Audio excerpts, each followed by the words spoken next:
사이너스에 대한 정확한 그런 골드 스탠다드가 없었기 때문에 이렇게 양쪽 이제 다이아메터를 기준으로 해서 밸브 셀렉션을 했고 다행히 굉장히 훌륭한 결과를 얻었고 환자도 오래 사셨습니다. 첫 번째 저희 병원 코어 밸브는 김원정 선생님이 하셨고요. 당시에는 CT도 없이 발론 사이즈와 T 사이즈로 이제 코어 밸브 26mm를 트랜스페모랄로 했고, 네, 환자 굉장히 결과도 비교적 괜찮았던 것 같습니다. 앞서 말씀해 주셨던 것처럼 안전하고 효과적인 타비를 위해서는 CT 어널리시스는 굉장히 중요한데요. 우리가 쓰는 밸브는 한국에서는 지금 에드워드 사피엔 3 울트라, 그 다음에 메트로닉 이제 곧 나올 프로, 그 다음에 현재 아큐레이트 네오가 들어와 있고 저는 아큐레이트 네오에 대한 경험은 아직은 없고 이 두 가지에 대한 어떤 걸 셀렉션해야 되느냐에 대한 디베이트를 말씀드리면 환자가 다 아시는 내용인데 코로나리 아테리 디지즈가 있거나 애뉴로스가 굉장히 크거나 호라이젠탈하거나 아울타가 호라이젠탈하거나 컨덕션 어머널리티가 의심돼서 PPI가 걱정이 되면 발론 익스펜더블 또는 라프트 페이싱을 하기가 이제 환자 하트 페일리어가 심해서 좀 싫거나 페리페럴 아테리 디지즈가 있거나 애뉴레스 칼시피케이션이 있어서 럽처 리스크가 높거나 밸브인 밸브 또는 바이커스피드 등에 있어서는 셀프 익스펜더블 밸브를 선호를 합니다. 세 케이스는 서지칼로 돌려야 됐던 그런 환자였습니다. 앞서 보여주셨던 것처럼 78세 여자 환자고 RCC, NCC에 이렇게 웨지 모양의 칼슘이 있습니다. 벌룬을 하든 아니면 셀프 익스펜더블을 하고 포스트 벌룬을 하든 이 웨지쉽의 이 칼슘이 어떤 액션을 해서 밖으로 애뉴라 럽처를 만들 가능성이 염려가 돼서 환자는 강력하게 타비를 원했지만 수술로 돌렸습니다. 두 번째 케이스는 61세 남자 환자고 실은 DVR을 준비를 하고 있던 환자였습니다. 하지만 환자가 코비드 인펙션에 걸리면서 디컴펜세이티드 하트 페일리어가 왔고 환자는 AS가 있고 리마틱 AS, 그 다음에 마일드 모더레이트 MS가 있던 환자입니다. 환자 밸브에는 칼슘은 거의 없고 밸브 팁이 이렇게 두꺼워진 전형적인 리마틱 양상이었고 제가 이런 거 잘 측정을 못하는데 하여간 꽤 사이너스도 넓고 밸브 팁과 그 랩트 코로너리 오스티움까지 거리가 꽤 있다라는 판단이 들었고 에어리아 이렇게 분석이 됐고 랩트 코로너리 하이트가 10mm 이상 어느 정도 확보가 돼서 별 생각이 없었습니다. 하지만 환자는 타비 이후에 랩트 코로너리 아테리 오스티움이 이제 오클루전이 됐고 다행히 에코모를 넣고 와이어를 넣는 순간 아마 이런 류마틱 밸브는 일반적인 디제너레이티브 밸브랑 약간 다른 것 같은데 이런 밸브 팁이 CT에서 보는 것보다 훨씬 더 좀 두껍게 이렇게 좀 입술처럼 이렇게 있어서 오스티움 오클루전에 대한 염려를 좀 더 해야 되는 것 같습니다. 그래서 침리로 스텐트를 길게 빼고 환자는 다행히 큰 문제 없이 회복하셨습니다.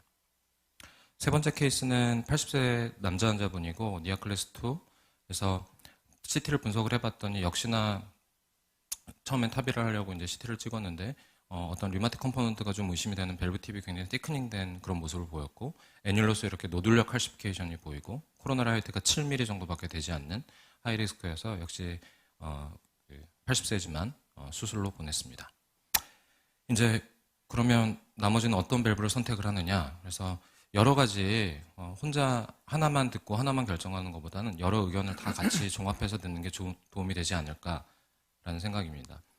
86세 여자 환자분이고 베리시비어였습니다. VMX가 5.6이었고 타비 CT를 찍어서 이제 양사에 저희는 다 같이 보내는데 요거는 메트로닉 레포트고 페리메타 기준으로 해서 71.1, 그 다음에 에어리아는 384를 측정해 왔습니다. 그래서 한 15% 정도 오버사이징, 나머지 블라블라블라 이렇게 레포트가 오고요. 에드워드에 보냈던 결과는 애뉴러스 에어리가 405, 그 다음에 애뉴러스에 이런 칼슘 노듈도 있습니다. 실제로 레포트를 다 이렇게 비교를 해보면 이건 저희 병원 CT 분석이고요. 우리 병원은 401, 그 다음에 페리메타는 72.9, 에드워드는 페리메타 72.6, 에어리가 405.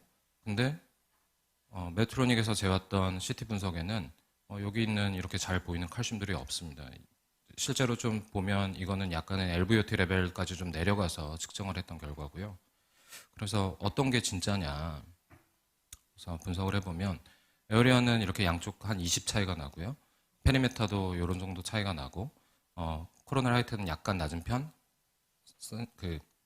SOV도 좀 적은 편의 환자였고 에볼루트를 쓰자니 한 26에서 29 보더라인에 걸치는 것 같고 사피엔3는 23 노미널의 0% 한 5% 정도 오버사이징을 하려면 1cc 정도를 이제 해야 되는 그런 상황입니다. 저는 이런 경우에는 보드라인에 걸친 것보다는 노미널 사이즈를 줄 수 있는 밸브를 하는 게 더 좋다고 생각을 합니다.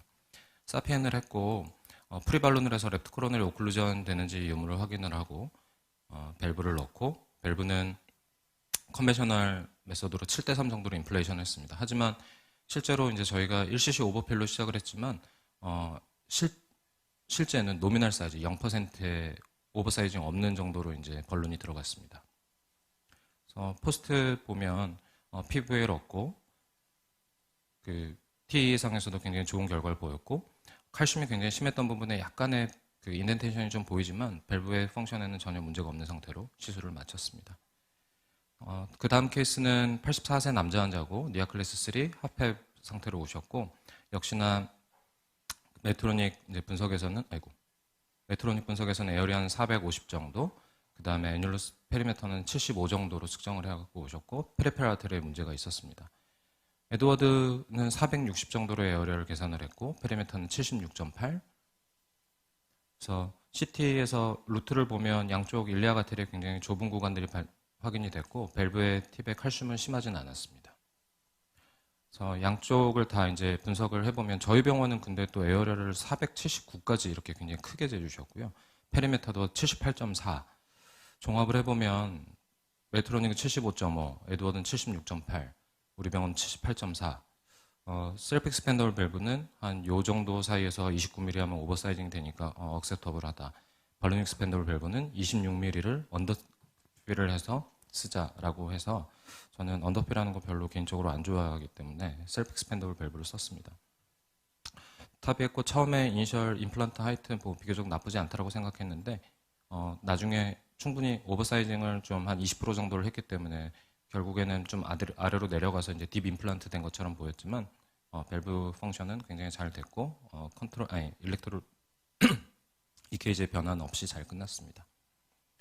어제 실은 원래 없던 슬라이드인데 어제 제가 발표하고 여기에 대해서 굉장히 좀 궁금해하시는 분들이 많아가지고 저는 에드워드 밸브 할 때 제 이제 주로 사피엔 탑이 밸브 레포트인데요. 밸브 하면 23mm를 2cc 오버했는데 1cc가 덜 들어갔다.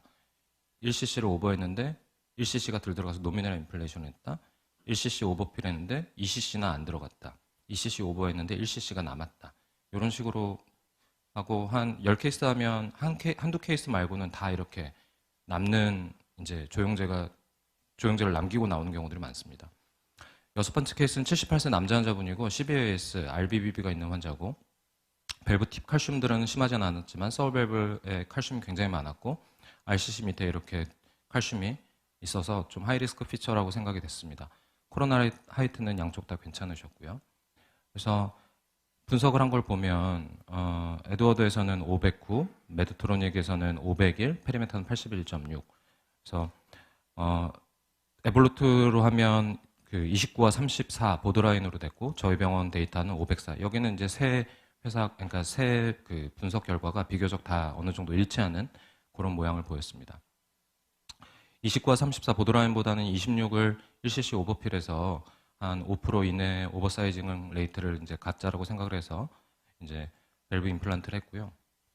그래서 밸브 임플란트는 아까 보였던 RCC 밑에 칼슘 노듈 때문에 하이 임플란트를 계획했고 여기 보이는 라디오 루스턴트 마커를 기준점으로 잡았습니다. 그래서 밸브를 펴면 이제 페이싱이 들어가기 시작하고